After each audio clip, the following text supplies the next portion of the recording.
Harvey Weinstein was a big story this morning. Harvey Weinstein made his perp walk into the courthouse to post $1 million bail, which he essentially just dropped on the table and walked out. Harvey Weinstein, as a consequence of his this morning's activities, will be fitted with a GPS device because he has been charged with rape and he cannot leave the area of New York or Connecticut. The 66-year-old was charged with first and third degree rape for incidents in 2004 and 2013. Here's how it was described, the video we have, by the assistant district attorney. The charges here today are a result of months of investigation and deliberate analysis of the evidence and the law.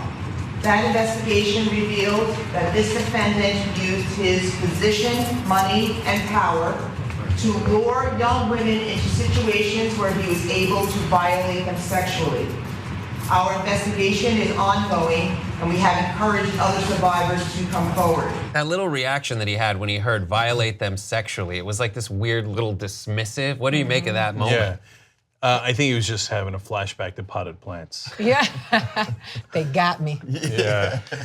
His lawyer made some statements, which we pulled video of. Here is his lawyer, Benjamin Brafman, who his first statement was about essentially hinting at whether the jury will believe this and whether they can find the right kind of jury in his mind at all. Take a look. Many of these allegations are long overdue, quite frankly, having been made about events that are alleged to have occurred many years ago. They were not reported to the police at the time these events occurred, and I anticipate that the women who have made these allegations, when subjected to cross-examination, in the event we even get that far, that the charges will not be believed by 12 people, assuming we get 12 fair people who are not consumed by the movement that seems to have overtaken this case. So the movement that seems to have overtaken this case.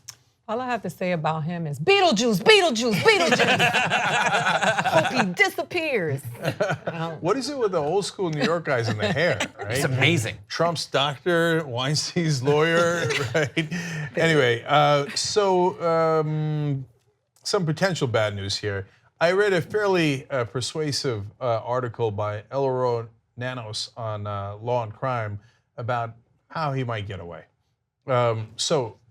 Of course, there's a million things that could happen between now and then, but our job's to analyze, right? So first of all, let's also note a terrible thing that the lawyer said. He said, Harvey Weinstein didn't invent the casting couch. Oh.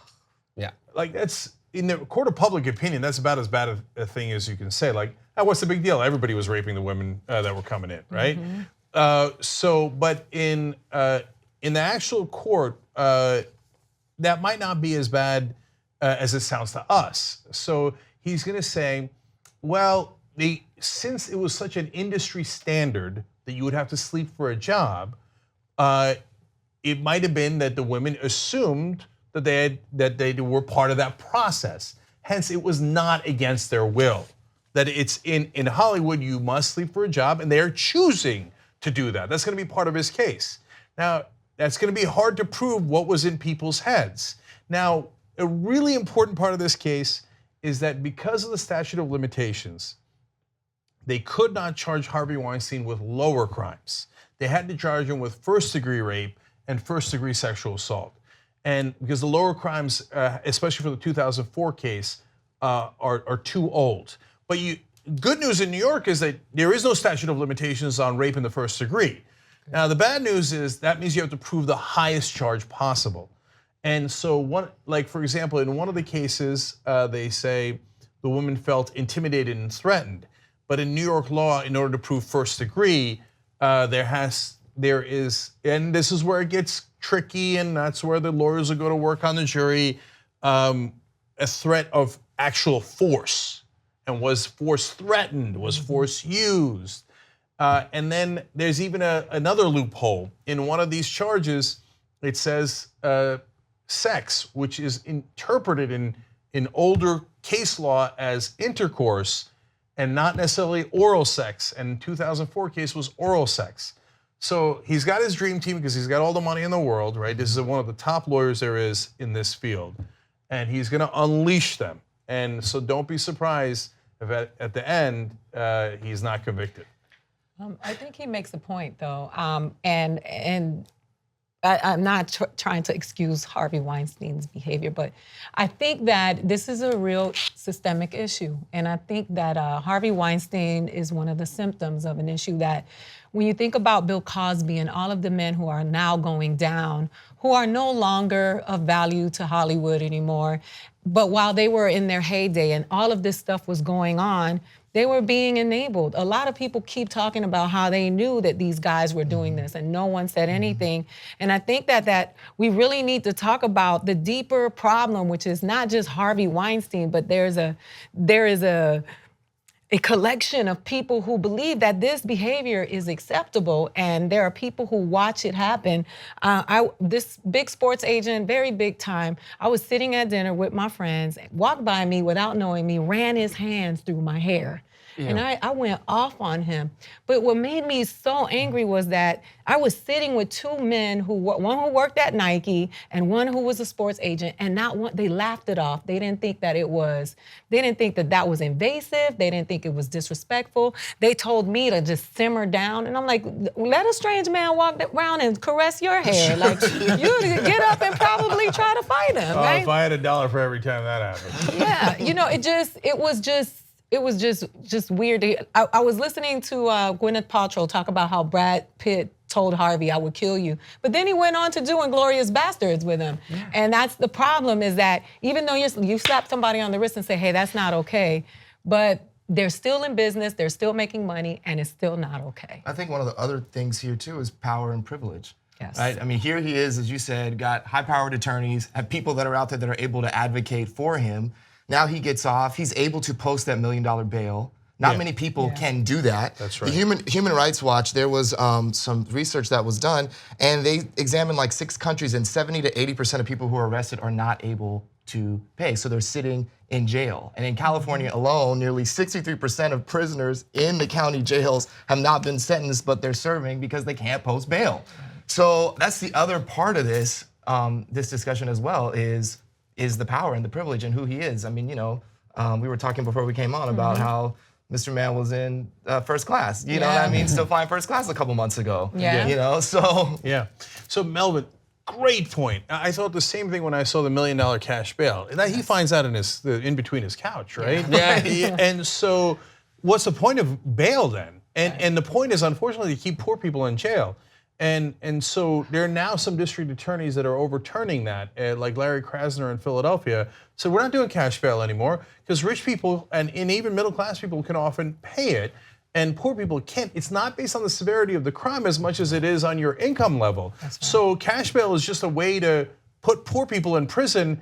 We don't even know that they did it. A lot of times it's like minor infractions or marijuana charges. Meanwhile, a guy who appears to be a serial rapist, allegedly a serial rapist, walks around as free as he can be because it's $1 million, which he's got easily. Mm-hmm. So, but that then led me to thinking, look, we don't know what's going to happen here in this case, and it's going to be tough because it's a little bit older and he's got great attorneys, et cetera. And one of the key parts of the case is whether the judge will allow the other instances of when women came forward and talked about what Harvey Weinstein did. And so from time to time, I tell you guys that I used to be Republican, and the only part that's left that's still conservative is the legal part. And so it drives me crazy when you cannot introduce evidence of their pattern in court. Why? Because it prevents justice. So now it's not that you can't ever do it, but it's tough standards for when you can do it. And I know why. Hey, you don't want people judging him based on other stuff. You want him judging it on this crime, right?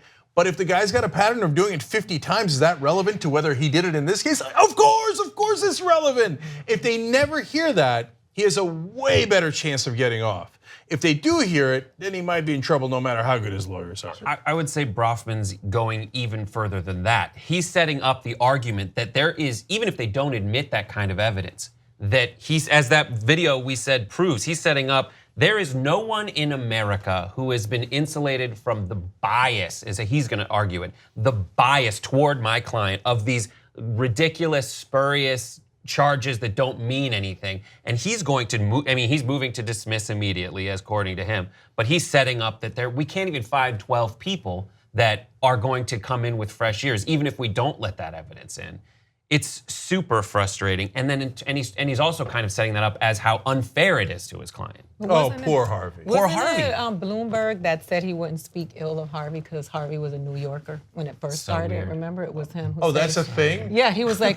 So I have to support everyone in Los Angeles? Yeah. New Yorkers. I've been to New York. All they do is speak ill of New Yorkers. No, but what I'm Right, saying. have you ever lived in New York? But to say that he's not going to get treated fairly in New York, that is the opinion of a very successful rich white man in New York who was like, I can't throw Harvey under the bus for the rape that he did do because he's a New Yorker.